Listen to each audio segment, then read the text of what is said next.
വിദ്യാഭ്യാസ മേഖലയിൽ ഉൾപ്പെടെ സ്വകാര്യ മൂലധനങ്ങളെ ഉപയോഗിച്ച് കേരളത്തെ വളർത്തണമെന്ന CPM സംസ്ഥാന secretary MV Govindan master Kannur Nayanar അക്കാദമിയിൽ KSTA സംസ്ഥാന സമ്മേളനം ഉദ്ഘാടനം ചെയ്ത് സംസാരിക്കുകയായിരുന്നു അദ്ദേഹം.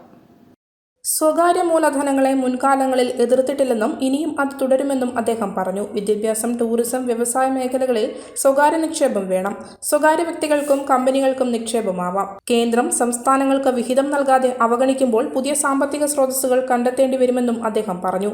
ആശങ്കകൾക്കിടയിലും സർവ്വമേഖലയെയും സ്പർശിച്ചുകൊണ്ടുള്ള ബജറ്റാണ് ധനമന്ത്രി KN ബാലഗോപാൽ അവതരിപ്പിച്ചത്.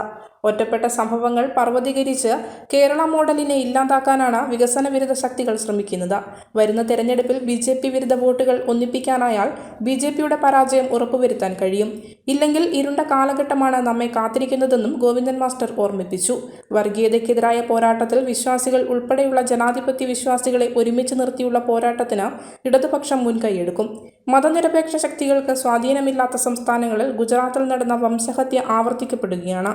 കോൺഗ്രസിന്റെ മൃദു ഹിന്ദുത്വ സമീപനം ഇതിന് ആക്കം കൂട്ടുകയാണ്. അണികൾ കോൺഗ്രസ് നേതൃത്വത്തിന്റെ നിലപാട് തള്ളുന്ന സ്ഥിതിയാണ് രാമക്ഷേത്ര ഉദ്ഘാടന ചടങ്ങിൽ കണ്ടത്. ഗോഡ്സെയാണ് ശരിയെന്ന് ഉന്നത വിദ്യാഭ്യാസ രംഗത്തെ കോഴിക്കോടുള്ള പ്രമുഖരുൾപ്പെടെ പറയുന്ന സ്ഥിതിയാണ് നിലവിലുണ്ടായിരുന്നത്.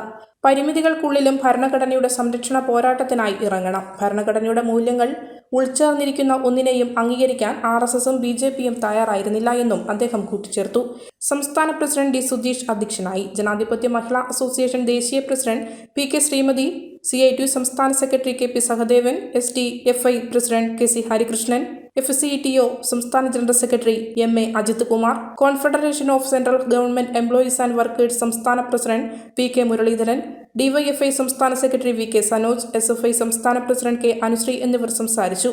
സ്വാഗത സംഘം ചെയർമാൻ MV ജയരാജൻ സ്വാഗതവും KSTA സംസ്ഥാന ജനറൽ സെക്രട്ടറി ND ശിവരാജൻ നന്ദിയും പറഞ്ഞു.